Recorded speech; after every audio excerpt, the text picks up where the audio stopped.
Well, we would always tell him to make good choices, to make sure that he found good friends and people with like values, and that he always relied on his prayer life, and that he would always remember Jeremiah 29:11. I know the plans I have for you, plans to not harm you, plans to give you hope, plans to give you a future. And he carried that with him throughout his football career. And I think that made a difference in him making the choices that he made and doing what he did. And so we're just so proud of him. Well, my main reason for being here and why I think it's very important for everybody to be here is because it's all about the kids, and just to get some insight on, going to college, getting the education and all the little things that that you don't get from coaches, but you get from parents who has been through that experience and can share their insight on what to expect and what not to expect, and that way.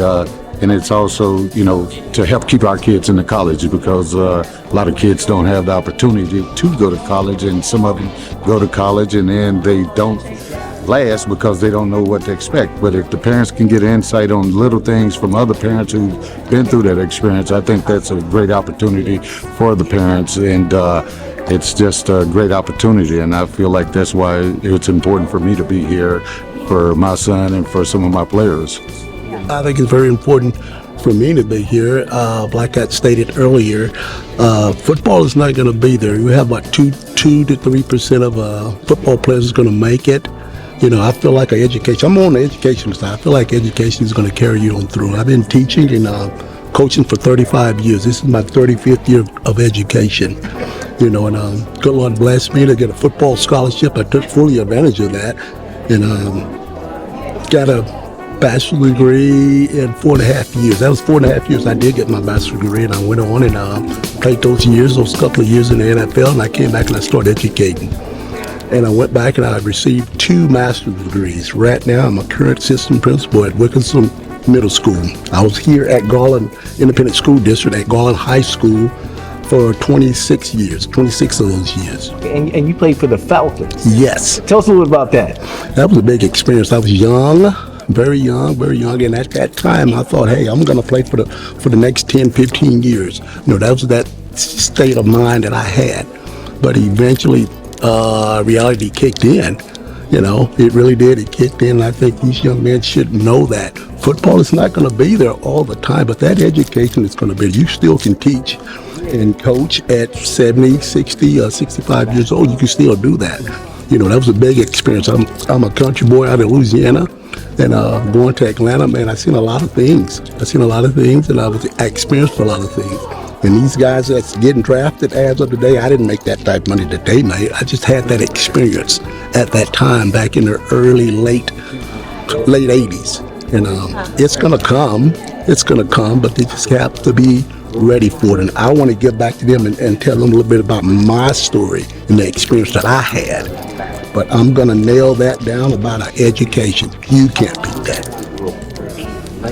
Okay. I coached football here at Garland, and I was one of the coaches to be fortunate to be on that state championship team. That was the last time we won a state championship in Garland in 1999. I was one of the coaches on that coaching staff. I had the opportunity to work with this young man right here. We worked together for 18 years. I've been knowing him for 18 years. Yes. And I'm coaching his son now. Yes. That's sexy. I'm very excited to be here this evening and very appreciative of the NFL moms, alumni, and current players that have brought this here to Garland ISD. So at this point, I want to bring up, and first I just want to thank her for putting this together, getting everyone involved, the other moms that will be speaking as well, the players that are going to be participating either virtually or in person.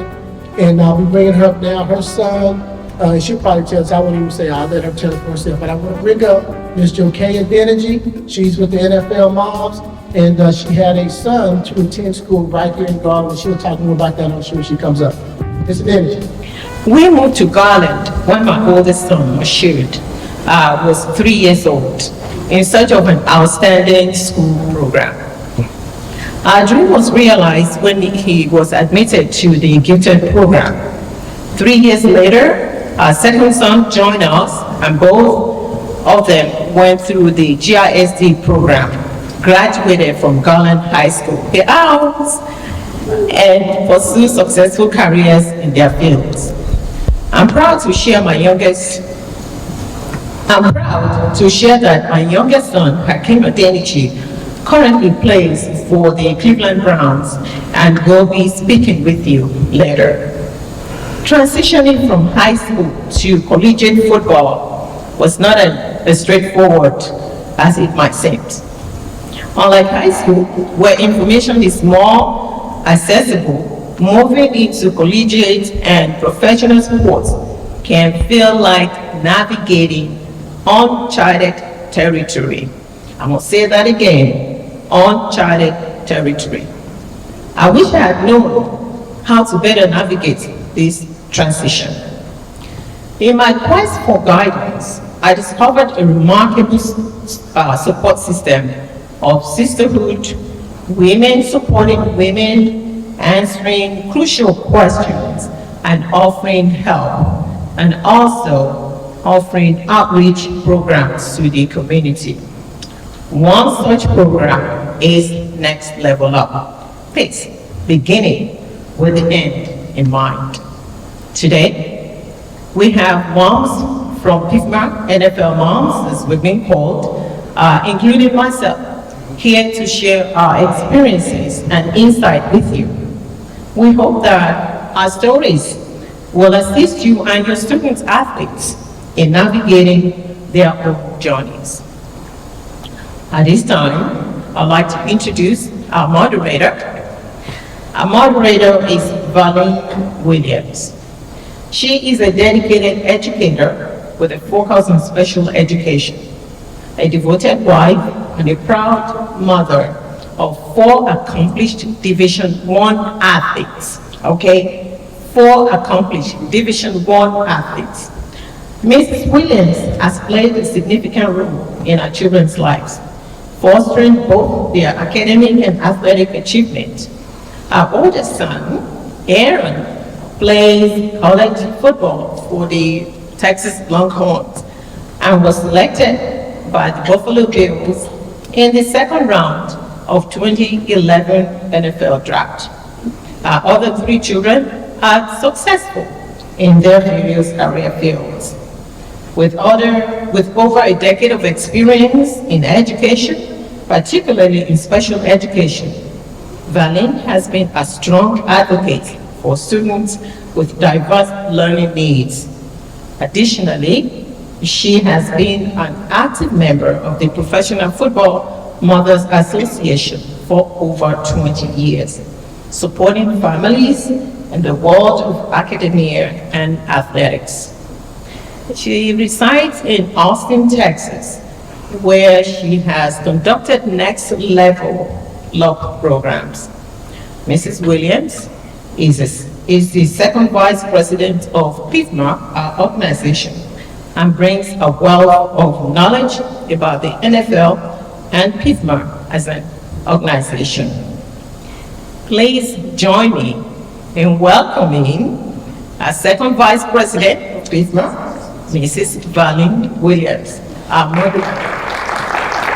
We're here just to give you just an abundance of information to hopefully help your students be accomplished whatever their next goal may be. Okay, Michael is he's from Dallas, Texas, native, went with ties to Garland. His father, Michael Crabtree Sr., was a Garland resident who successfully coached Pee Wee leagues in baseball, football, and basketball. Michael Jr. is now a retired professional football player who spent 11 years as a wide receiver in the NFL. He attended David W. Carter High School in Dallas, where he excelled in basketball, football, and track, earning scholarships from 10 colleges. At Texas Tech University, Michael played the Red Raiders and earned All-American honors twice.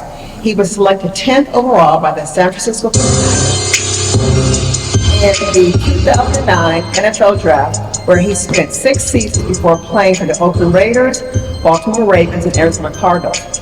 Texas Tech honored Michael with a large mural as part of a $51.1 million expansion of the Jerry Jones AT&T Stadium, and his image is prominently displayed in the football training facility. In September of 2021, Michael was inducted into the Texas Tech Football Ring of Honor. He also played in Super Bowl 47 in 2013. He has a foundation called Crabtree Foundation, and the mission of Crabtree Foundation is to create an environment for inner city youth that encourages and promotes personal and professional development through cultural activities, the arts, music, sports, and academics, with the vision of producing well-rounded individuals. It is my honor to welcome our special guest, Michael Alex Crabtree Jr. Just give us a brief idea of what it was like for you coming out of high school, going into college. So, mission driven. I just couldn't wait to go to college. What was your most exciting thing about going to college? Just being on coming into my own as a young man, learning, bumping my head a couple times and learning from it. I thought that was one of the best times in my life, was college. What would you do? What would be the advice that you would give a high school athlete to accomplish in high school now that you think that you might not have accomplished because of just not having that experience? So what would you offer a high schooler, the most important thing that you would emphasize now that you've gone through the high school college journey? Know what you want to do, and don't let nobody distract you or get in your way there, because distractions come for everybody, and it's about the one that understand their goal and what they want to accomplish. What would you say was your most exciting moment in the NFL? In NFL, exciting, probably going to Super Bowl. I would say it was bittersweet because it was one of my close excited on those, and one of the sad spots. So just not out there. So I was at Super Bowl. And I'm sure you've experienced losses and wins. How did you handle the losses? Loss is a learning experience. I always learn. I teach to my son every day. You need loss. You can't win all the time. But how you gotta learn? I ain't gotta do fair. Everybody's saying you this, you do that. The first glitch. It's hard to be in first glitch. So, but it's also hard to be excited at that and take it and want to be first. And once you get to first place or you win, whatever to try to do, just that more grab me. Before you can receive a D1 or D2 scholarship, you must go through the NCAA Eligibility Center. And in that center, it tells you in your high school what courses you can and cannot take. So for example, I'll just give you, back when my son went to school, there was this thing called math modeling, because he disliked math beyond belief, and that wasn't his strongest suit. So he had to complete, because they only take your core classes, math, language arts, social studies, a foreign language, and I'm missing one. Science, thank you. It's gonna. So they only take those 4 core classes, and then you have some electives, which would just be your foreign language that they'll accept. They don't take your PE, they don't take your band, they don't take your dance, and all the other things that we have so much fun with. They only take those core classes, and they only take certain ones of those core classes. Math modeling in my son's time was one of those acceptable courses. That course is no longer accepted. You must take 2 years at minimum of math, starting with Algebra 1. So, and that's to get into a Division 2. So, but to give you more details, I have a brochure here that you can use a QR code, and that will take you directly to create a profile. It's free. So you create your profile, you put in your high school, and then you can keep up with all eligibility changes that take place, as well as making sure that you're working with your counselor to make sure that the classes that you need in order to get a scholarship, you are taking the correct ones and making sure that you're on task. They no longer require an SAT or an ACT, but that doesn't mean that your school that you're going to be applying to doesn't require it. So just keep that in mind, because my sons would have loved the fact that they didn't have to do an SAT and an ACT. Because they had to take, well, my first one, he had to take it too many times to get that up, because I told him that GPA is easier to raise than that SAT score, but sometimes you gotta learn the hard way. We do belong to the Professional Football Players Mothers Association. This is an organization that are filled with mothers of NFL players. I'm gonna let Ms. Dr. Peggy Jones come up and give you a little bit of history on the organization itself. Ms. Jones? So, and when I think about history, who wants to hear about history? But we want you to know about our organization, because we are here for you, and we have something to offer, not only tonight, but we are just a busy organization serving the community. We want you to know about us. So, I am so delighted. As I look back on 1997, my son graduated from high school, and I said, oh, that's a coincidence. However you want to call it, because that's the year that the Professional Football Players Mothers Association had a meeting to make a decision and get the ball rolling as to having a mothers organization. And that started in Baltimore, Maryland, by some Baltimore Ravens mothers. It was 12 mothers that met that December. And then they decided we've got to involve other mothers all over with all the 32 teams. And so let's invite them. So they knew a good opportunity to do that was during the NFL draft in March of 1998 of that year, that next year. And so they met, and they had a lot of organizational meetings after that. And subsequently, they chartered the organization. They wanted to name it NFL Mothers Association. However, the NFL said, no, you can't use our name. So they named it the Professional Football Players Mothers Association. So we are PFPMA. PFPMA is our name. Professional Football Players Mothers Association. And so little did I know that my son's dream of playing in the NFL would put me in a position to speak to you tonight on behalf of PFPMA. And so today, PFPMA is a 501c3 organization with over 125 active members whose sons are active or retired NFL players. Chris Johnson, the mother of Larry Johnson, is our president. The mission of PFPMA is to be a support system for the mothers of the Professional Football Players Mothers Association, and to serve, support, and strengthen our communities through charitable giving. Our motto consists of 3 words that we want you to remember: support, success, service. We're here to support our mothers in the organization along with other mothers. We're also here to support our sons. And we're also here to support you as aspiring athletes and as parents of aspiring athletes.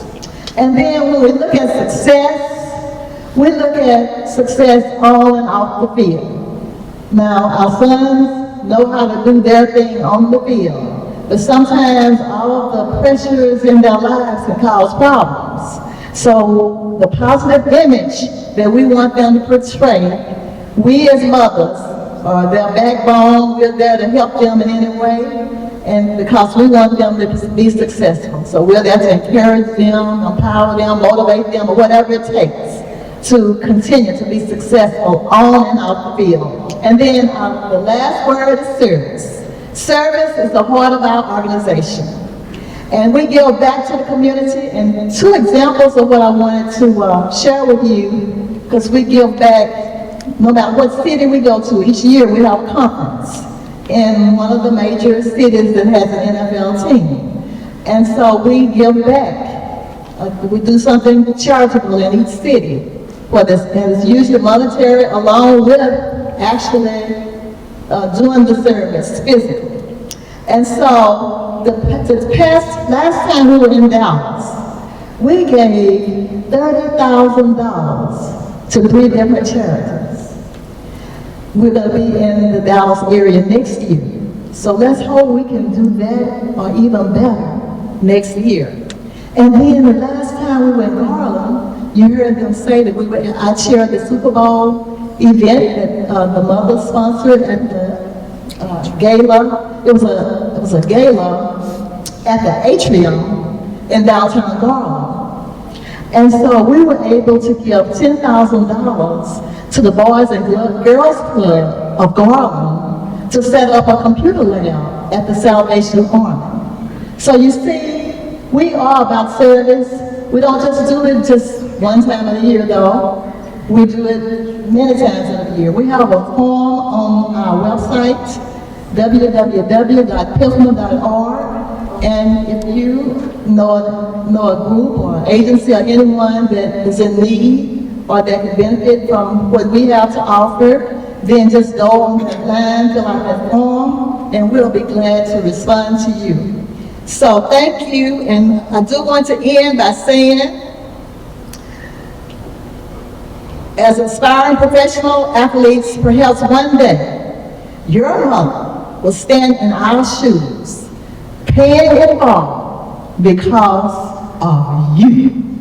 May your dreams come true, and always remember, the Professional Football Players Mothers Association is at your service. Thank you.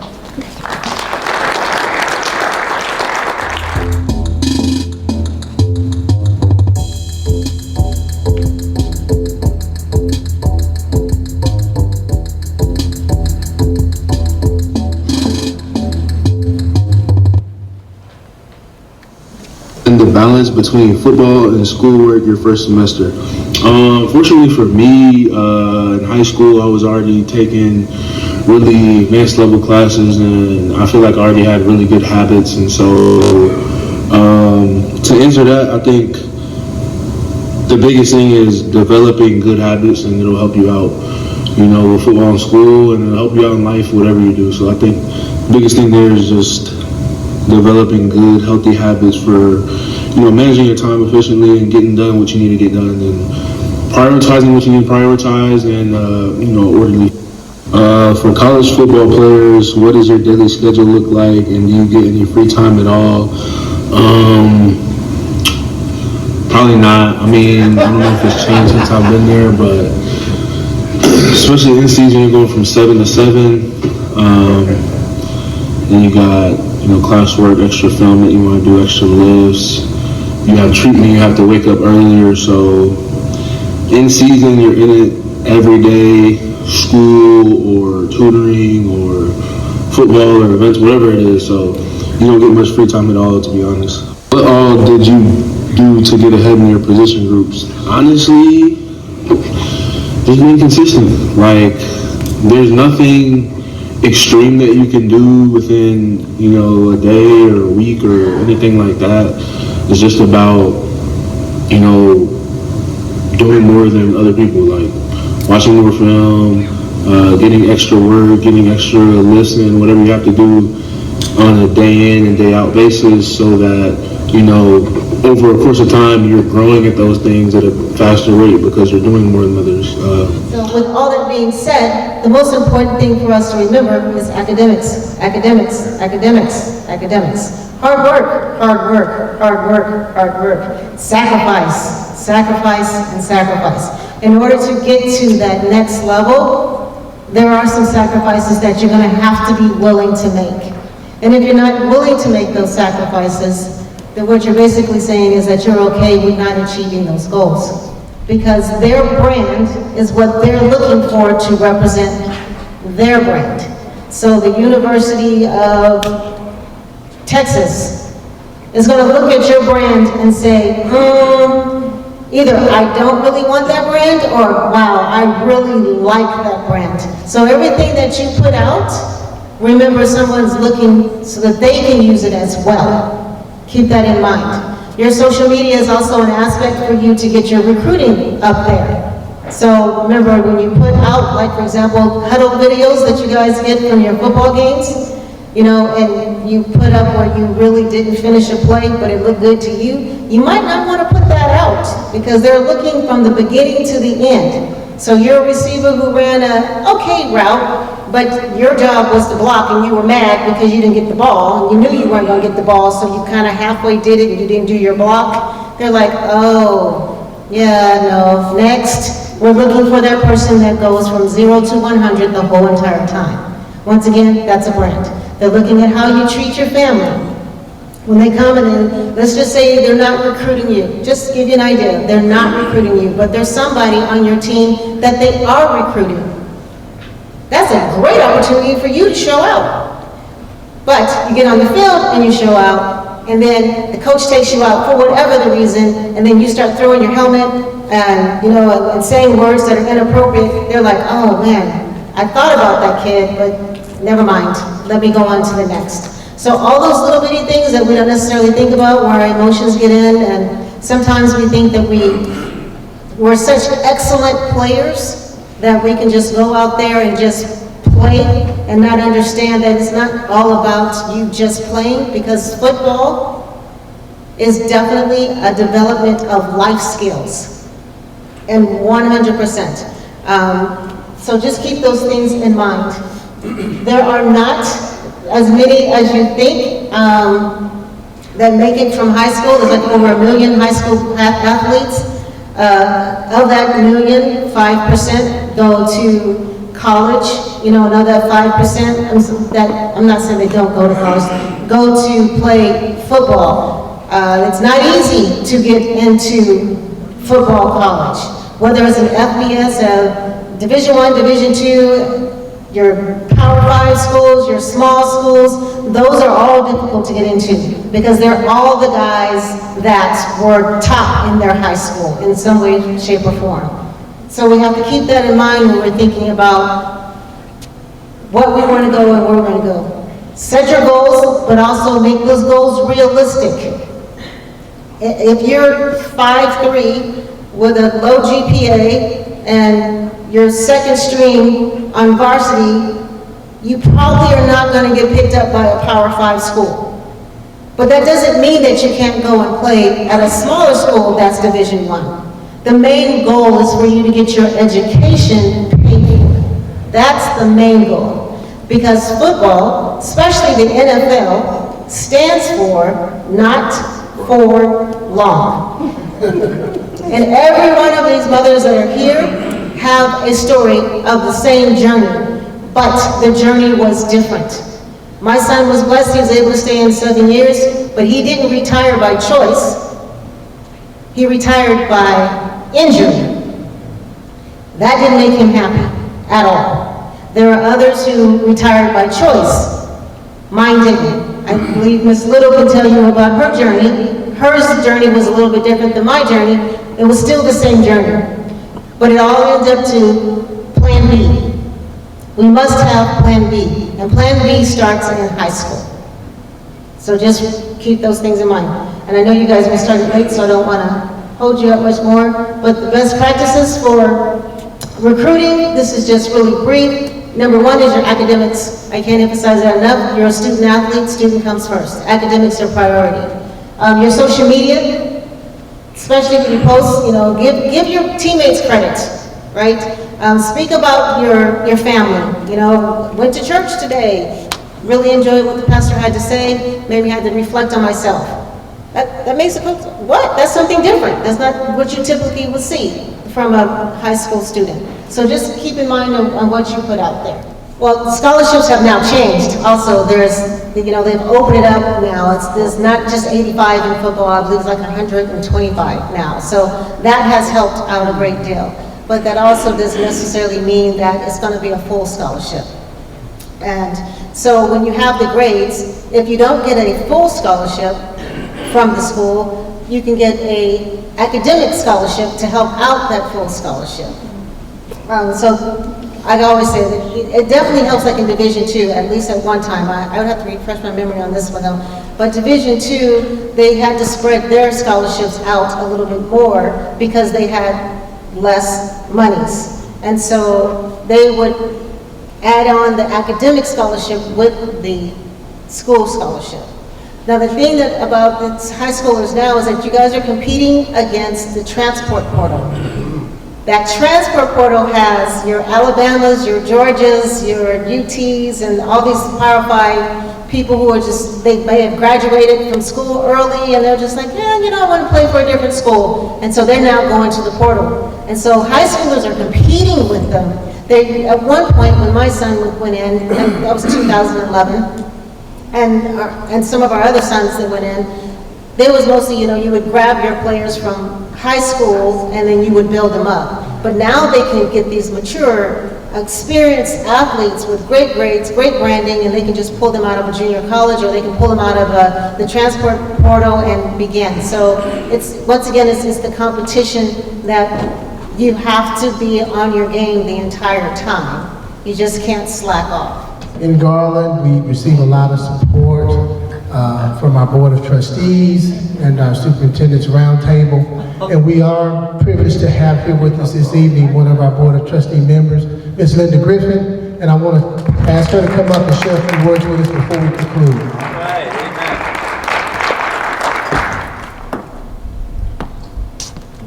Thank you. Good evening. Good evening. Everyone that attends Garland ISD, whether you're a parent or a student, would you please stand to your feet and thank these moms for taking the time to come and share valuable information. You know, I'm going to say this, you all have followed me. You can do better than that. Let's give them a great round of applause.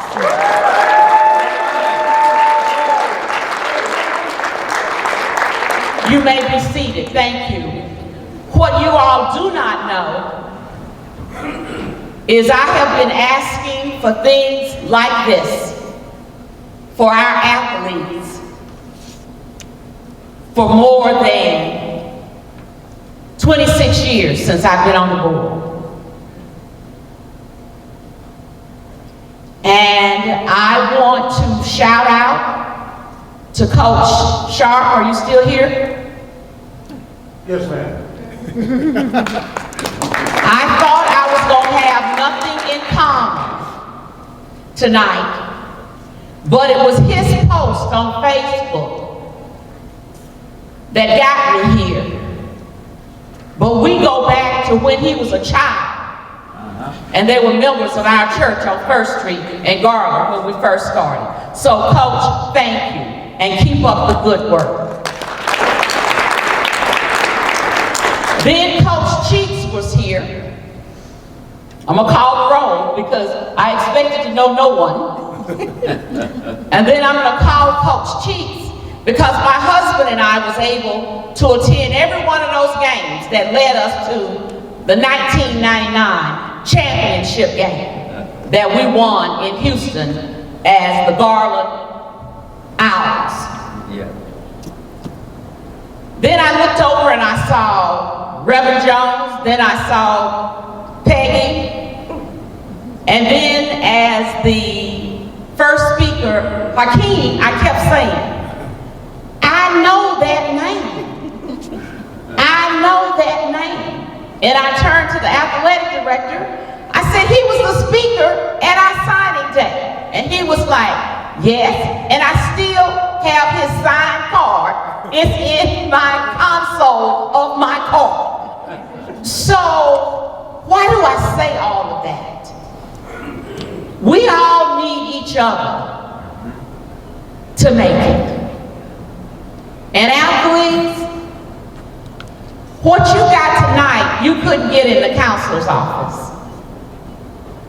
And so when you see opportunities to broaden your horizons, take advantage of it. And I salute the students and parents that showed up And Dr. Griffin, now that you know it was one of my objectives for a long time, you all may be hearing from us next year. But from the bottom of my heart, I thank you. I had a track star, but I had a boy. And so we made the connections. Thank you all. We love you for taking the time to come and share with Garland ISD, because we are the best school district in the state of Texas. Michael Crabtree, so you come on up, Mr. Crabtree. I want to touch on, I'm one of the fathers, our mothers representing, I want to represent the fathers. So one thing they didn't touch on was getting into college. She said 5%. A lot of athletes come, they get one semester there back at home. So the most important thing is to get your grades, to stay in school, and just because you get your scholarship doesn't mean you make the team. You still have to work hard. And Michael, he started out, he didn't try hard in high school, and I told him, you're gonna need this. And he got to college, he said, Dad, you're right, because college is a lot harder than high school. So you have to work hard, and you're an athlete. So your time, you don't have time to really study. You have tutors. Make sure you use your tutors. Yeah. So, yeah. And then to get to that level, you do have to work hard. So every athlete have to keep their job. So what they have to do is work hard, off trainers, off-season workouts, because it's always... My son asked me to give you a summary statement that has guided his life all the way through school, through college, through the NFL, and even currently now. So to all the parents, and especially to the student athletes, I'm going to read what he summarized to me today and to his mother. And this is Daryl Jones from Carter High School. So you'll hear some of the same words and advice that Crabtree gave, because they both went to Carter High School. Here's what Daryl said, and I quote, "High school student athletes, you are to answer 3 important questions. What do you want to do? Where do you want to go? What's the process necessary to get there?" This involves writing down your goals. There are 2 key factors that will set you apart from those you are competing with and against: attitude and effort. Your attitude and effort.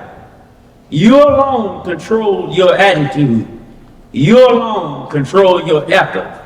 Therefore, respect your parents, adhere to the coach's direction, and follow your teacher's instructions. Follow the step-by-step process to reach your goal that you have written down. Stretch yourself. Do not cheat above all. And then Daryl adds this: maximize every opportunity you have at this point in your life along life's journey. Stretch yourself continuously and do more than just what is required of you. And then he signs off by saying what we always told him: trust God, stay strong, and see it through. And thank you very much for giving me this opportunity to read Daryl's statement. And to all of you in Garland, I probably know your parents, as I worked here and was mayor for 3 terms. Thank you. All right. This is our first going with him. He's our oldest son. So we new to this, so we need more information that we could get. So I think with the NCAA stuff, with the classes, that's something new, that's important. So we learned that, and we got the nice moms that was here that was educating us on things.